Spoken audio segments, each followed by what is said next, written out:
Finally, inamin na nga ni Rufa Gutierrez ang relasyon niya kay Herbert Bautista. Kung matatandaan, nagkasama po sa isang programa itong sila Herbert at Rufa at tinitignan ang anggulo na di umano ay doon nga nagka-developan ang dalawa, Rufa and Bistik. Nga ang naging revelasyon na ito sa interview kina Rufa kasama ang dalawang anak ni Karen Davila ay maraming ang mga netizen ang nag-react. Although halata naman, pero syempre iba pa rin yung my confirmation. At dito na nga kinumpirma na yes, si Rufa Gutierrez at former Mayor of Quezon City Herbert Bautista ay magkarelasyon na. Ng iba't ibang reaksyon ang mga netizen, especially the anonymous commentator of Fashion Police. Ito'y matapos ngang ilathala ng artikulo sa kanila ang naging interview. Naalala ng mga netizen itong si Chris Aquino kung saan ay si Herbert Bautista ay na-link din. Ang marami nga ang nag-expect na magkakatuluyan ang dalawa dahil na din sa closeness nila at halatang in love nga daw si Chris kay Herbert. Pero ang masaklap nga nito ay nagkasama si Rufa at Herbert sa isang serye at tila doon na nga nagka-developan. At doon na nga nagkahiwalay si Chris and Herbert.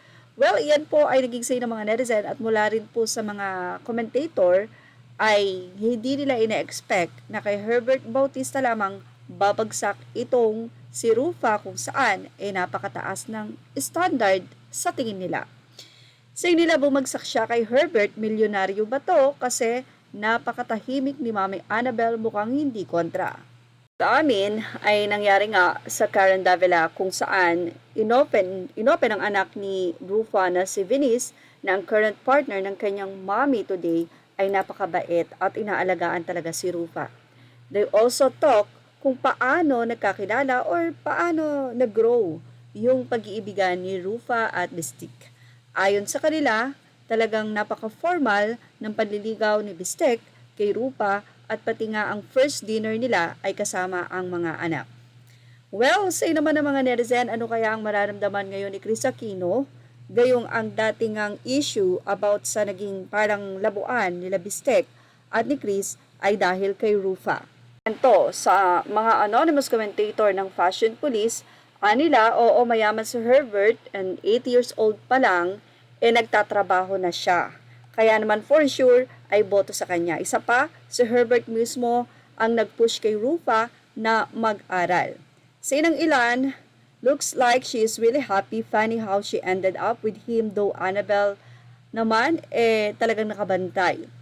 And sa ng ilan, wow, ano kaya ang masasay dito ni Chris Aquino matapos nga na umamin na sa kanilang relasyon itong si Rufa at Bistik. Anyway, for sure, masaya na rin naman si Chris at syempre sabi nga kung hindi talaga para sa'yo ay hindi para sa'yo. Well, po masasay niyo about dito, ilagay na ang inyong opinion sa ating comment section. Images are all credit to the rightful owners. Thank you for watching. Show this now.